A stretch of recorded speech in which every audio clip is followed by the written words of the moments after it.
नमस्कार। आज हम सुनाने जा रहे हैं स्टोरीबाजी चैनल की पेशकश गुनाहों का देवता। तो चलिए सुनते हैं गुनाहों का देवता का तीसरा भाग। सुधा का कॉलेज एक एकांत और खूबसूरत जगह बना हुआ था। दोनों ओर ऊंची सी मेड़ और बीच में से कंकड़ की एक खूबसूरत घुमावदार सड़क। दाईं ओर चने के और गेहूं के खेत, बेर और सहतूत की झाड़ और बाईं ओर ऊंचे ऊंचे टीले और ताड़ के लंबे लंबे पेड़। शहर से काफी बाहर देहात सा नजारा और इतना शांत वातावरण लगता था कि यहाँ कोई उथल पुथल, कोई शोरगुल है ही नहीं। जगह इतनी हरी भरी कि दर्जों के कमरों के पीछे ही महुआ चूता था और लंबी लंबी घास की दोपहरिया के नीले फूलों की जंगली लतरें उलझी रहती थी। और इस वातावरण ने अगर किसी पर सबसे ज्यादा प्रभाव डाला था तो वह थी गेसु। उसे अच्छी तरह मालूम था कि बांस के झाड़ के पीछे किस चीज के फूल हैं। पुराने पीपल पर गिलोय की लतर चढ़ी है और करौंदे के झाड़ के पीछे एक शाही की मांद है। नागफली की झाड़ी के पास एक उसने लोमड़ी भी देखी थी। शहर के एक मशहूर रईस साबिर हुसैन काजमी की वह सबसे बड़ी लड़की थी।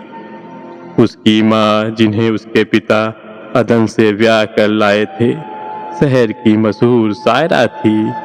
हालांकि उनका दीवान छपकर मशहूर हो चुका था, मगर वह किसी भी बाहरी आदमी से कभी नहीं मिलती जुलती थी। उसकी सारी दुनिया अपने पति और अपने बच्चों तक सीमित थी। उन्होंने शायराना नाम रखने का बहुत शौक था। अपनी दोनों लड़कियों का नाम उन्होंने गेसु और फूल रखा था और अपने छोटे बेटे का नाम हसरत। हाँ, अपने पति देव साबिर साहब के हुक्के से बेहद चिढ़ती थी और उनका नाम उन्होंने रखा था आतिश फिजा। घास, फूल, लतर और शायरी का शौक गेसु ने अपनी माँ से विरासत में पाया था।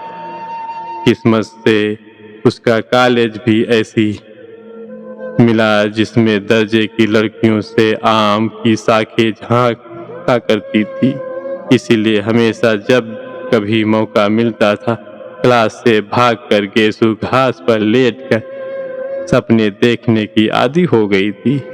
क्लास के इस महाभिन्न निष्क्रमण और उसके बाद लतरों की छांव में जाकर ध्यान योग की साधना में उसकी एकमात्र साथनी थी सुधा।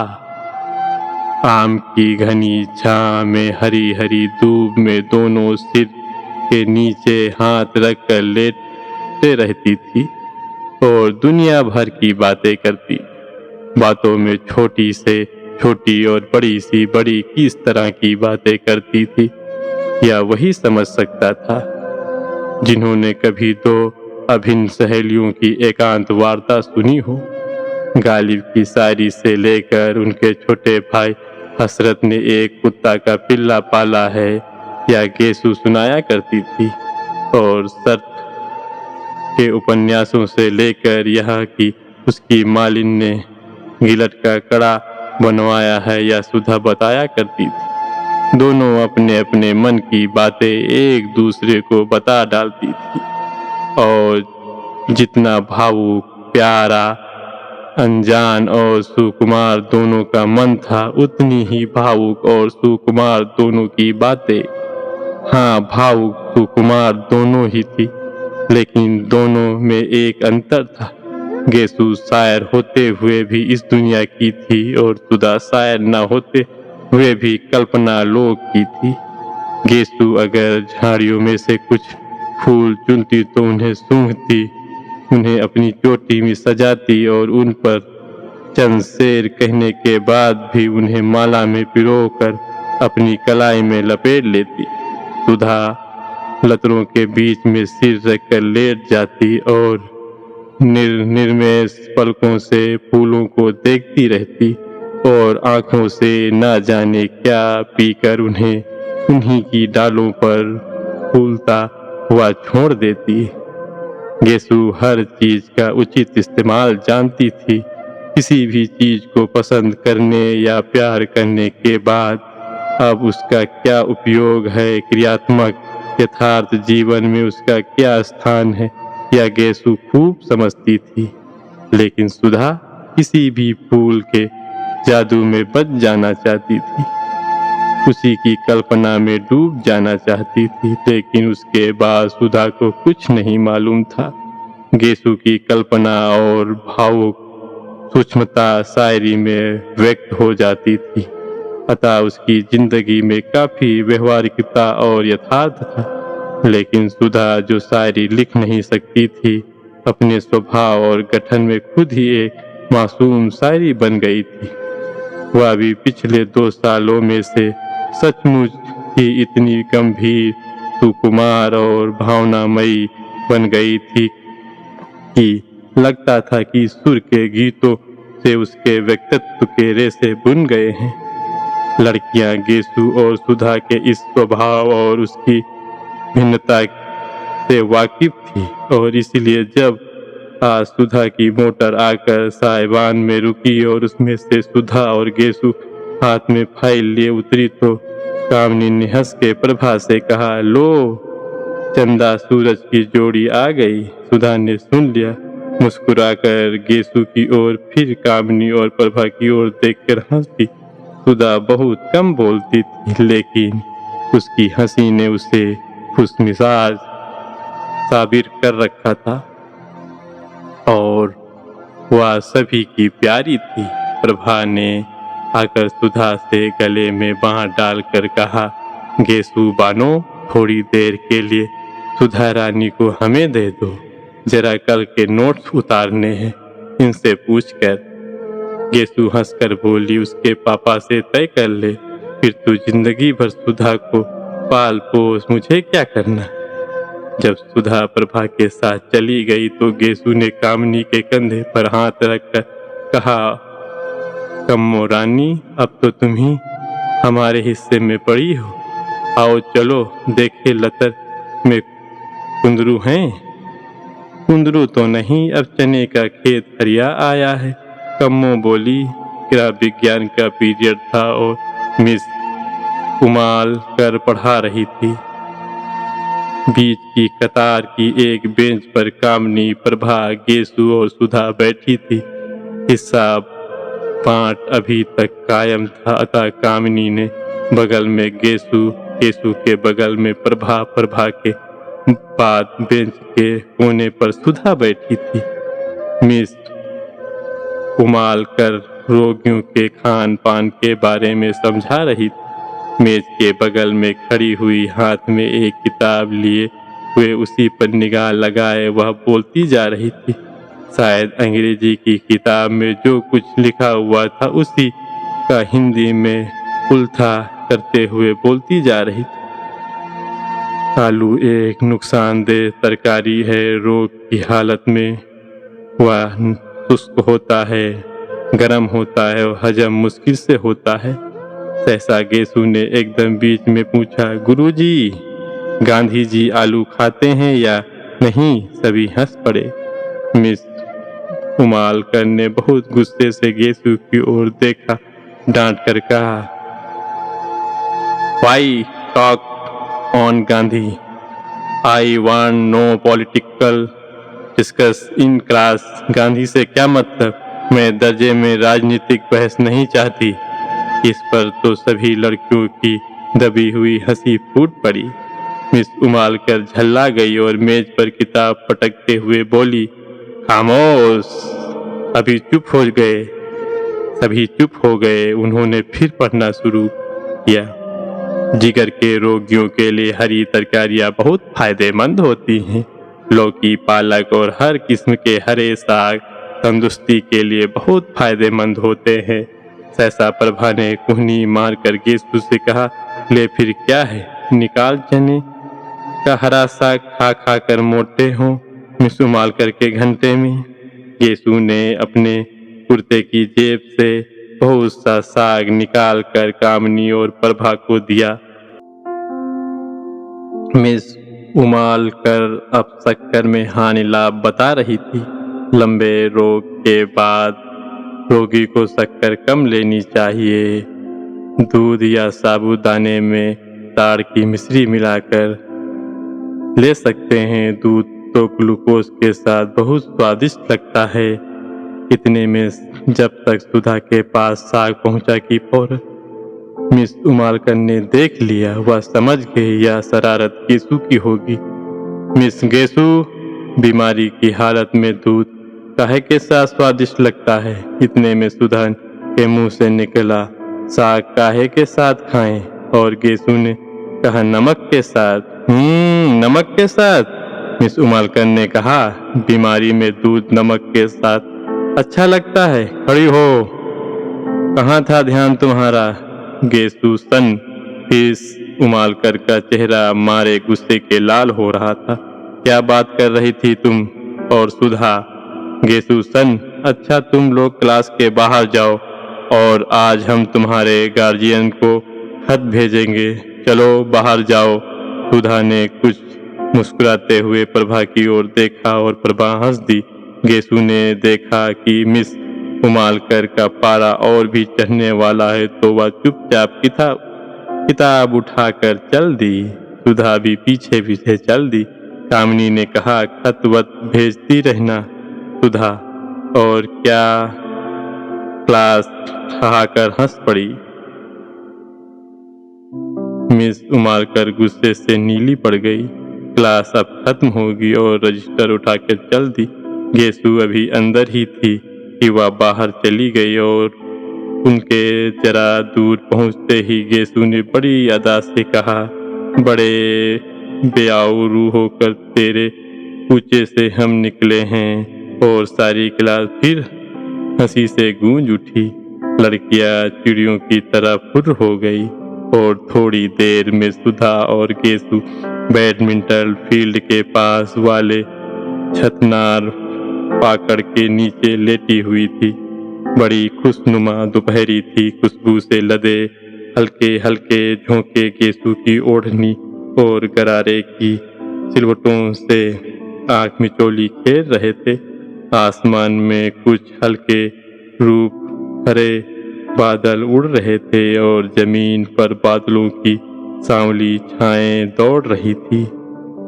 घास के लंबे चौड़े मैदान पर बादलों की छाओं का खेल बड़ा मासूम लग रहा था। जितनी दूर तक छां रहती थी उतनी दूर तक घास का रंग गहरा कहीं हो जाता और जहां जहां बादलों से छनकर धूप बरसने लगती थी वहां वहां घास सुनहरे धानी रंग की हो जाती थी। दूर कहीं पर पानी बरसा था और बादल हल्के होकर खरगोश के मासूम स्वच्छंद बच्चों की तरह दौड़ रहे थे। सुधा आंखों पर फाइल की छा किए हुए बादलों की ओर एकटक देख रही थी।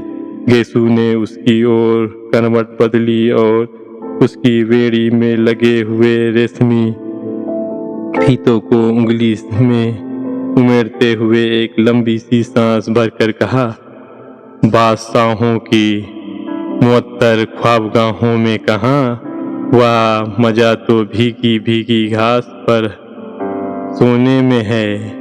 मुइम बेफिक्र लोगों की हंसी में भी कहाँ लुत्फ जो एक दूसरे को देखकर रोने में है।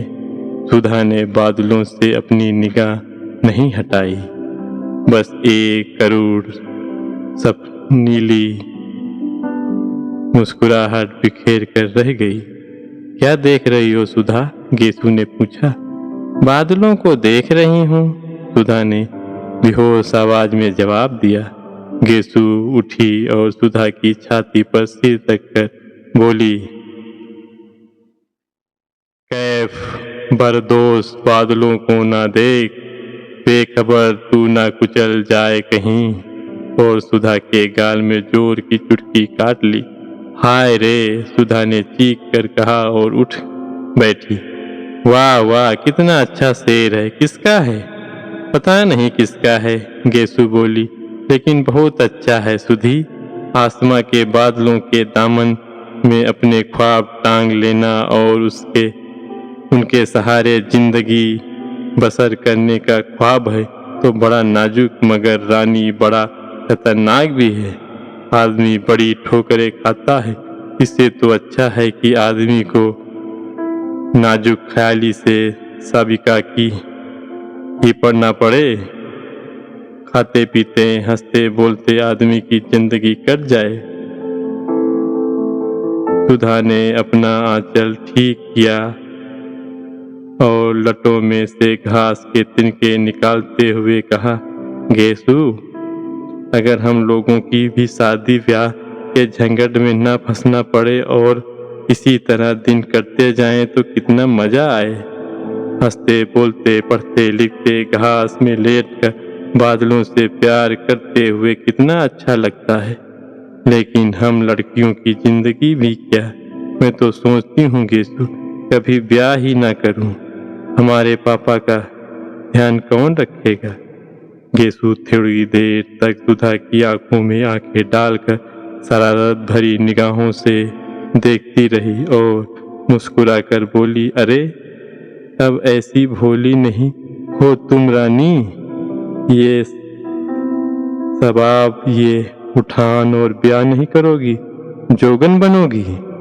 अच्छा चल हट बेशरम कहीं की, खुद ब्याह करने की ठान चुकी है तो दुनिया भर को क्यों तोहमत लगाती है? मैं तो ठान ही चुकी हूँ, मेरा क्या। फिक्र तो तुम लोगों की है कि ब्याह नहीं होता तो लेट कर बादल देखती है। गेसु ने मन चले हुए कहा। अच्छा, गेसु की ओढ़नी खींचकर सिर के नीचे रखकर सुधा ने कहा, क्या हाल है मेरे अख्तर मियाँ का? मंगनी कब होगी तेरी? मंगनी क्या, किसी भी दिन हो जाए, बस फूफी जान के यहाँ आने भर की कसर है। वैसे अम्मी तो फूल की बात उनसे चला रही थी, पर उन्होंने मेरे लिए इरादा जाहिर किया। बड़े अच्छे हैं, आते हैं तो घर भर में रोशनी छा जाती है। गेसु ने बहुत भोलेपन से गोद में सुधा का हाथ रखकर उसकी उंगलियां चटकाते हुए कहा, वे तो तेरे चचा जाद भाई हैं ना, तुझसे तो पहले उनसे बोल चाल रही होगी? सुधा ने पूछा। हाँ, खूब अच्छी तरह से। मौलवी साहब हम लोगों को साथ साथ पढ़ाते थे और जब हम दोनों सबक भूल जाते थे तो एक दूसरे का कान पकड़कर साथ साथ उठते बैठते थे। गेसु कुछ झेपते हुए बोली। सुधा हंस पड़ी। वाह रे, प्रेम की इतनी विचित्र शुरुआत मैंने कहीं नहीं सुनी थी। तब तो तुम लोग एक दूसरे का कान पकड़ने के लिए अपने आप सबक भूल जाते होगे। नहीं जी, एक बार फिर पढ़कर कौन सबक भूलता है, और एक बार सबक याद होने के बाद जानती हो इश्क में क्या होता है? मकतबे इश्क में एक ढंग निराला देखा, मकतबे इश्क में एक ढंग निराला देखा, उसको छुट्टी न मिली जिसको सबक याद हुआ। खैर यह सब बात जाने दे सुधा, अब तू कब ब्याह करेगी? जल्दी ही करूंगी, सुधा बोली। किससे? तुझसे। और दोनों खिलखिलाकर हंस पड़ी। बादल छट गए थे और पाकड़ की छाया को चीरते हुए एक सुनहरी रोशनी का तार झिलमिलाता उठा। हंसते वक्त गेसु के कान के टप चमक उठे और सुधा का ध्यान उधर खिंच गया। ये कब बनवाया तूने? बनवाया नहीं तो उन्होंने दिए होंगे, क्यों? गेसु ने शर्माकर सिर हिला दिया। सुधा ने उठकर हाथ से छूते हुए कहा, कितने सुंदर हैं, कमल हैं। वाह, क्यों गेसु, तूने सचमुच के कमल देखे हैं? ना, मैंने देखे हैं। कहाँ? असल में 5-6 साल पहले तक तो मैं गांव में रहती थी ना, ऊंचाहार के पास एक गांव में मेरी बुआ रहती है ना। बचपन में मैं उन्हीं के पास रहती थी। पढ़ाई की शुरुआत मैंने वहीं से की और 7वीं तक वहीं पढ़ी। तो वहाँ मेरे स्कूल के पीछे के पोखरे में बहुत से कमल थे। रोज शाम को मैं भाग जाती थी और तालाब में घुसकर कमल तोड़ती और घर से बुआ एक लंबा सा सोंटा लेकर गालियां देते हुए आती थी मुझे पकड़ने के लिए। जहाँ वह किनारे पर पहुंचती तो मैं कहती, अभी डूब जाएंगे बुआ, अभी डूबे। तो बहुत रबड़ी मलाई की लालच देकर वह मिन्नत करती, निकल आओ। मैं तो निकलती थी। तुमने तो कभी देखा नहीं होगा हमारी बुआ को ना, तूने कभी दिखाया ही नहीं। इधर बहुत दिनों से आई ही नहीं। वे आएंगी तो दिखाऊंगा तुझे। और उनकी एक लड़की है बड़ी प्यारी, बहुत मजे की है। उसे देखकर तो तुम उससे बहुत प्यार करोगी। वो तो अब यहीं आने वाली है, अब यहीं पढ़ेगी। किस दर्जे में पढ़ती है? प्राइवेट विदुषी में बैठेगी इस साल। खूब गोल मटोल और हंसमुख है, सुधा बोली। इतने में घंटा बोला और गेसू ने सुधा के पैर के नीचे दबी हुई अपनी ओढ़नी खींची। अरे अब आखिरी घंटे में जाकर क्या पढ़ोगी? हाजिरी कट ही गई है। अब बैठो यहीं बातचीत करे आराम से, सुधा ने अलसाए स्वर में कहा और खड़ी होकर एक मतमाती हुई अंगड़ाई ली। गेसू ने हाथ पकड़कर उसे बिठा लिया और बड़ी गंभीरता से कहा, देखो ऐसी अरसोही अंगड़ाई न लिया करो, इससे लोग समझ जाते हैं कि अब बचपन करवट बदल रहा है। तत् बेहद झेप कर और फाइल में मुंह छिपाकर सुधा बोली, लो तुम मजाक समझती हो, एक शायर ने तुम्हारी अंगड़ाई के लिए कहा है। कौन ये ले रहा है अंगड़ाई, आसमाओं को नींद नहीं आती। कौन ले रहा है अंगड़ाई, आसमानों को नींद नहीं आती। वाह, सुधा बोली। अच्छा गेसु, आज बहुत से शेर सुनाऊं? सुनो। एक हिदायते तीरगी है और खाइबे कायनात, डूबते जाते हैं तारे, भीगती जाती है रात। पहली लाइन ये क्या मतलब है? सुधा ने पूछा। रियादे तीरगी के माने हैं अंधेरे की चादर और खाइबे कायनात के माने हैं जिंदगी का सपना। अब फिर से सुनो शेर। एक हिदायते तीरगी है और खाइबे कायनात, डूबते जाते हैं तारे, भीगती जाती है रात। वाह कितना अच्छा है। अंधकार की चादर है, जीवन का स्वप्न है, तारे डूबते जाते हैं, रात भीगती जाती है। गेसु, उर्दू की शायरी बहुत अच्छी है।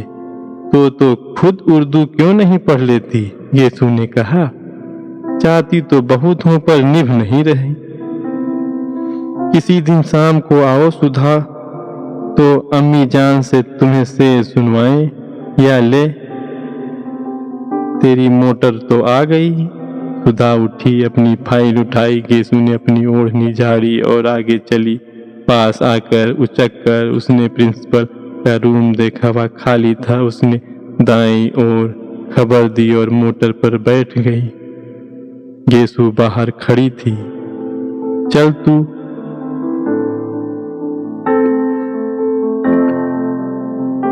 तू भी ना। नहीं, मैं गाड़ी पर चली जाऊंगी। अरे चलो, गाड़ी 4:30 बजे जाएगी, अभी घंटा भर है। घर पर चाय पियेंगे, फिर मोटर पहुंचा देगी। जब तक पापा नहीं है तब तक जितना चाहो कार घिसो। गेसु भी आ बैठी और कार चल दी। दूसरे दिन जब चंदर डॉक्टर शुक्ला के यहाँ निबंध की प्रतिलिपि लेकर पहुंचा तो 8 बज चुके थे। 7 बजे तो चंदर की नींद ही खुली थी और जल्दी से वह नहा धोकर साइकिल दौड़ाता हुआ भागा था कि कहीं भास्कर की प्रतिलिपि पहुंचने में देर न हो जाए। जब वह बंगले पर पहुंचा तो धूप फैल चुकी थी। अब धूप भली कहीं मालूम देती थी। धूप की तेज बर्दाश्त के बाहर होने लगी थी, लेकिन सुधा नीलकंठे के ऊंचे ऊंचे झाड़ों की छां में एक छोटी सी खुरपी डाले बैठी थी। बगल में एक छोटी सी मेज थी जिस पर कोई किताब खुली हुई रखी थी।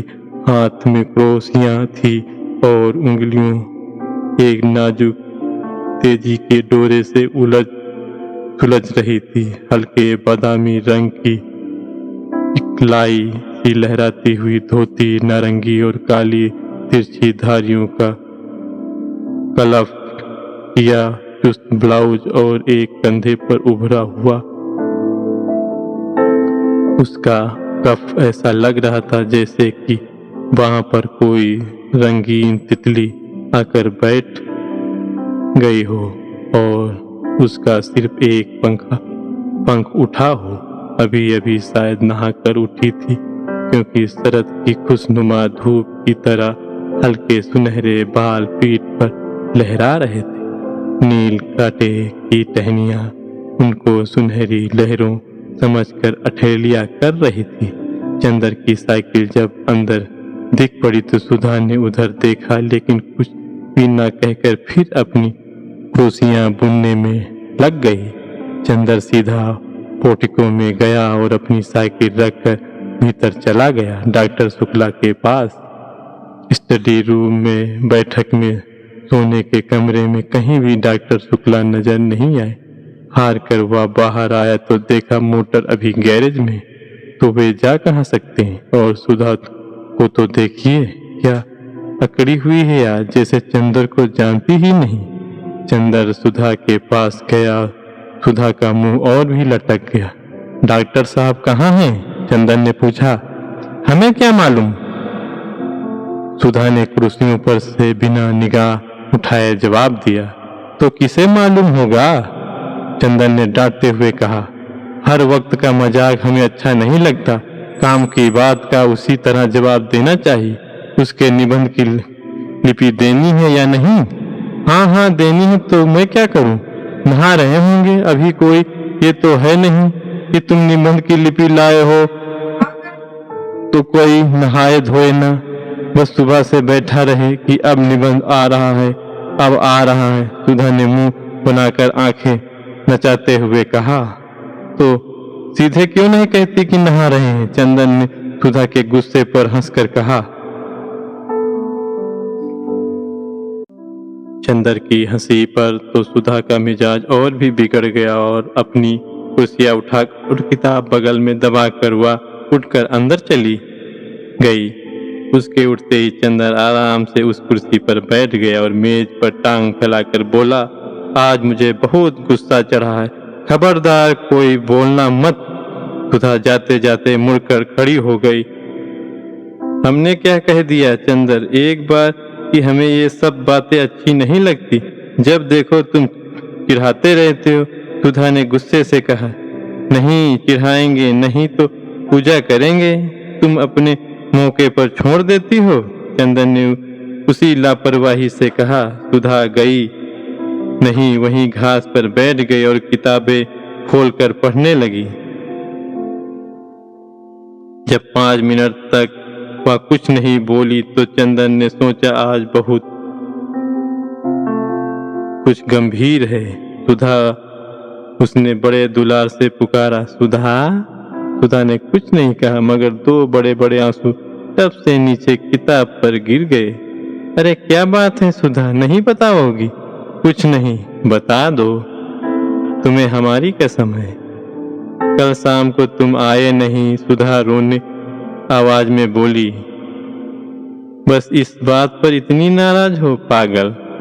हाँ, इस बात पर इतनी नाराज हो। तुम आओ चाहे 1000 बार ना आओ, इस पर हम क्यों नाराज होंगे?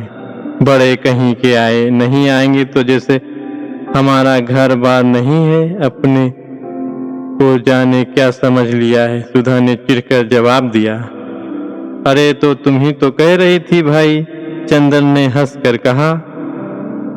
तो बात पूरी भी सुनो। शाम को गेसू का नौकर आया था। उसके छोटे भाई हसरत की सालगिरह थी। सुबह कुरान खानी होने वाली थी और उसकी माँ ने बुलाया था। तो गई क्यों नहीं? गई क्यों नहीं? किससे पूछ कर जाती? आप तो इस वक्त आ रहे हैं। जब सब खत्म हो गया सुधा बोली, तो पापा से पूछ के चली जाती। चंदन ने समझा कर कहा, और फिर गेसु के यहाँ तो यूं अक्सर जाती तो हो तुम? तो आज तो डांस भी करने के लिए कहा था उसने। फिर बाद में तुम कहते, सुधा तुम्हें ये नहीं करना चाहिए था, वो नहीं करना चाहिए था, लड़कियों को ऐसे रहना चाहिए, वैसे रहना चाहिए, और बैठ के उपदेश पिलाते और नाराज होते। बिना तुमसे पूछे हम कहीं सिनेमा, पिकनिक, जलसों में गए हैं कहीं? और फिर आंसू टपक पड़े। पागल कहीं की, इतनी सी बात को रोना क्या? किसी से हाथ कुछ उपहार भेज दो और फिर किसी मौके पर चली जाना। हाँ, चली जाना। तुम्हें कहते क्या लगता है गीसू ने कितना बुरा लगा होगा? सुधा ने बिगड़ते हुए कहा, इम्तिहान आ रहा है, फिर कब जाएंगे? कब है इम्तिहान तुम्हारा? चाहे जब हो। मुझे पढ़ने के लिए कहा किसी से? अरे भूल गए। अच्छा आज देखो कहेंगे। कहेंगे कहेंगे नहीं, आज दोपहर को आप बुला लाइए, वरना हम सब किताबों में लगा देंगे आग। समझे कि नहीं? अच्छा अच्छा, आज दोपहर को बुला लाएंगे। ठीक। अच्छा, याद आया, बिसरिया से कहूँगा तुम्हें पढ़ाने के लिए। उसे रुपए की जरूरत भी है। चंदन ने छुटकारे का कोई रास्ता न पाकर कहा, आज दोपहर को जरूर से। सुधा ने फिर आंखें नचाकर कहा, लो पापा आ गए नहाकर। जाओ। चंदन उठा और चल दिया। सुधा उठी और अंदर चली गई। डॉक्टर शुक्ला हल्के सांवले रंग के, जरा स्थूलकाय से थे। बहुत गंभीर अध्ययन और अध्यापन और उम्र के साथ साथ ही उनकी नम्रता और भी बढ़ती जा रही थी। लेकिन वे लोगों से मिलते जुलते कम थे। व्यक्तिगत दोस्ती उनकी किसी से नहीं थी। लेकिन उत्तर भारत के प्रमुख विद्वान होने के नाते कॉन्फ्रेंसों में, मौलिक परीक्षाओं में, सरकारी कमेटियों में वे बराबर बुलाए जाते थे और इसमें प्रमुख दिलचस्पी से हिस्सा लेते थे। ऐसी जगहों में चंदर अक्सर उनका प्रमुख सहायक रहता था और इसी नाते चंदर भी प्रांत के बड़े बड़े लोगों से परिचित हो गया था। जब वह एमए पास हुआ तब से फाइनेंस विभाग में उन्हें कई बार ऊंचे ऊंचे पदों का ऑफर आ चुका था, लेकिन डॉक्टर शुक्ला इसके खिलाफ थे। वे चाहते थे कि पहले वह रिसर्च पूरी कर ले, संभव हो तो विदेश हो आए, तब चाहे कुछ काम करे। अपने व्यक्तिगत जीवन में डॉक्टर शुक्ला अंतर विरोधी के व्यक्ति थे। पार्टियों में मुसलमानों और ईसाइयों के साथ खाने में उन्हें कोई ऐतराज नहीं था, लेकिन कच्चा खाना वे चौके में बैठ कर आसन पर खाते थे, रेशमी धोती पहनकर। सरकार को उन्होंने सलाह दी थी कि साधु और सन्यासियों को जबरदस्ती काम पे लगाया जाए, मंदिरों की जायदादें जब्त कर ली जाए, लेकिन सुबह घंटे भर तक पूजा जरूर करते। पूजा पाठ, खान पान, जात पात के पक्के हामी, लेकिन व्यक्तिगत जीवन में कहीं यह नहीं जाना कि उनका कौन शिष्य ब्राह्मण है, कौन बनिया, कौन खत्री, कौन कायस्थ। नहाकर वे आ रहे थे और दुर्गा सप्तती का कोई श्लोक गुनगुना रहे थे। कपूर को देखा तो रुक गए और बोले, हेलो, हो गया वह टाइप? जी हाँ। कहाँ कराया टाइप? मिस डी क्रूज के यहाँ। अच्छा, वह लड़की अच्छी है? अब तो बहुत बड़ी हो गई होगी, अभी शादी नहीं हुई। मैंने तो सोचा वह मिले या न मिले। नहीं, वह यहीं है, शादी हुई है फिर तलाक हो गया। अरे, तो अकेली रहती? नहीं, अपने भाई के साथ, बर्टी के साथ। अच्छा, और बर्टी की पत्नी अच्छी तरह है? वह मर गई। राम राम, तब तो घर ही बदल गया होगा। पापा, पूजा के लिए सब बिछा दिया है, सहसा सुधा बोली। अच्छा बेटी, अच्छा चंदर, मैं पूजा कर रहा हूँ, जल्दी से। तुम चाय पी चुके? जी हाँ। अच्छा, तो मेरी मेज पर एक चार्ट है, जरा उसको ठीक तो कर दो, तब तक मैं अभी आया। चंदर स्टडी रूम में गया और मेज पर बैठ गया। कोट उतार कर उसने खूंटी पर टांग दिया और नक्शा देखने लगा।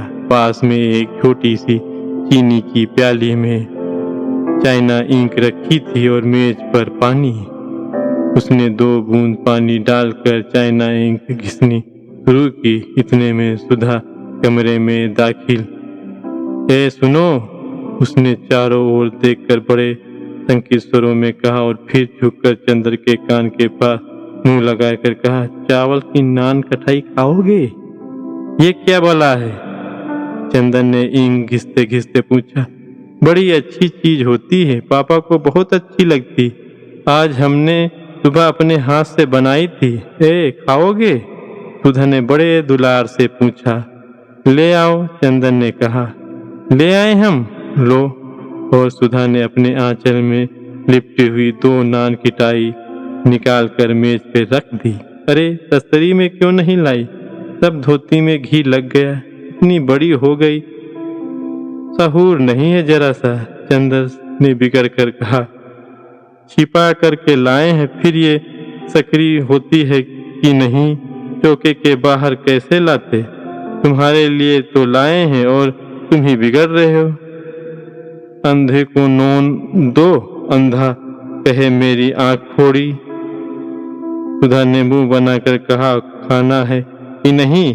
हाथ में तो हमारे स्याही लगी है। चंदर बोला, हम अपने हाथ से नहीं खिलाएंगे, हमारा हाथ झूठा हो जाएगा। और राम राम, पता नहीं तुम किस रेस्टोरेंट में मुसलमान के हाथ खाना खाते होगे। थू थू। चंदर हंस पड़ा सुधा की इस बात पर और उसने पानी में हाथ डुबोकर बिना पूछे सुधा के आंचल में हाथ पहुँच दी स्याही के और बेतकल्ली से नान खटाई उठाकर खाने लगा। बस अब धोती का किनारा रंग दिया और यही पहनना है हमें दिन भर। सुधा ने बिगड़ कर कहा, तुम नान खटाई छिपा कर लाई और घी लग गया तो कुछ नहीं, हमने स्याही पोंछ दी तो मुंह बिगड़ गया। चंदन ने मैपिंग पेन में इंक लगाते हुए कहा। हाँ, अभी पापा देखें तो और बिगड़े कि धोती में घी स्याही सब लगाए रहती है, तुम्हें क्या? और उसने स्याही लगा हुआ छोर कसकर कमर में खोस दिया। छी, वही घी में तर छोर कमर में खोस लिया, गंदी कहीं की। चंदन ने चाट की लाइन ठीक करते हुए कहा, गंदी है तो तुमसे मतलब? और मुंह चिढ़ाते हुए सुधा कमरे के बाहर चली गई।